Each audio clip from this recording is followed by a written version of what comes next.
One of the busiest areas of Tempe is getting a nice little refresh. Tempe has built a new gateway sign welcoming visitors to the iconic Mill Avenue. Tempe Mayor Corey Woods joining us now live to talk about this new feature and all the exciting things happening in downtown Tempe. You know, we said it right there, Mayor Woods, that Mill Avenue is iconic. Tell me a little bit about that sign. What went into it? What can people expect when they head down there? So it was part of a bigger Mill Avenue refresh that we actually started a couple of years ago. Frankly, replacing the electrical, we had many problems for merchants and property owners were saying the electrical wasn't working at various points and that it was inconsistent. We had trees that were dying on Mill Avenue because over time the irrigation system stopped working. And then we had many people who were frankly just talking about the uneven or cracked or sometimes even missing bricks because the street hadn't really had a sort of full refresh done in almost 40 years. And so we've been working on this diligently for the last couple of years. And this is one of the last elements of it is adding this sort of giant lighted sign right at the corner of Mill and 7th Street, which is going to welcome people to the newly refreshed downtown Mill Avenue, complete with a lot of new businesses that are frankly coming to support a lot of the older favorites like Cafe Boa and Pedal House and Cactus Sports that have been here for a long time. But frankly, also a lot of new businesses like Filthy Animal and Drop Dead Gorgeous and the Plant Mill and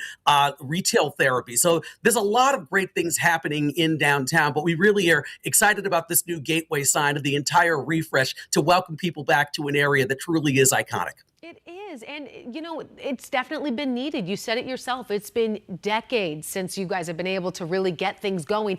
How were you able to get funding? I mean, because that takes a lot. There's a lot of red tape to really get things looking the way that they should be looking here in downtown. There were years of planning and budgeting that went into making sure that we could actually pull off such a large project. As a matter of fact, one of the last components of the project that will actually happen is the day after school lets out at Arizona State University, we're going to finish resurfacing the streets in downtown as well. We wanted to make sure that we weren't sort of inconveniencing people during graduations or while students were still actually present along with faculty and staff. But it took quite a bit of work from our staff and probably 2 or 3 different iterations of city councils to make sure that we could actually get this done. But the reality is that I tell people all the time, we're an iconic street, but there are a lot of other communities throughout the East Valley that in the last 15, 20 years have built up their downtowns in a pretty incredible way. And so we wanted to make sure that we were keeping pace with in downtown and with our history by making sure that the infrastructure also matched a lot of the incredible businesses that have been here for decades, but a lot of the really extraordinary businesses that are also joining the fold here in downtown. Gosh, it's so great because it makes you feel like, you know, like when you go to something that's been revamped and refreshed, you feel more proud of the community that you're part of, right? What can people really be excited about that is on your radar that's coming to Mill Avenue?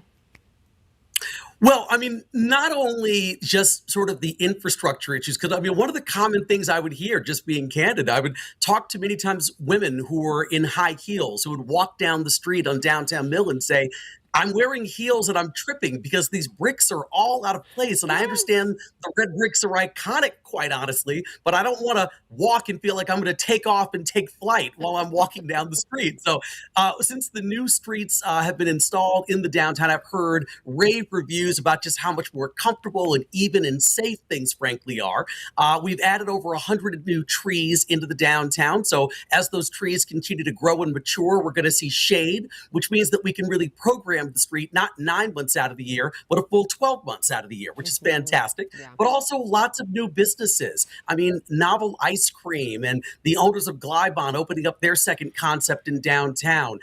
Phantom Fox and Goat and Ram, the new concept from Pretty Decent Concepts, Roman God of Fire, and their new speakeasy, which is coming at the northeast corner of Mill and Rio Salado in August. So there's lots of great stuff happening here in downtown Mill Avenue. And quite honestly, there's almost too many to list. I will say if you come back in August or September, there are going to be a tremendous amount of new openings of retail, restaurants, and bars and entertainment options. So we can't wait to frankly welcome people back to the downtown Mill area, to some of these new businesses open, but also continuing to support the businesses that have made Mill Avenue great for such a long period of time. Oh, Mayor Woods, you can just feel how excited you are. We're so thankful to have you. Thank you so much for your time this morning and looking forward to go seeing that brand new sign. We'll be back right after this quick break.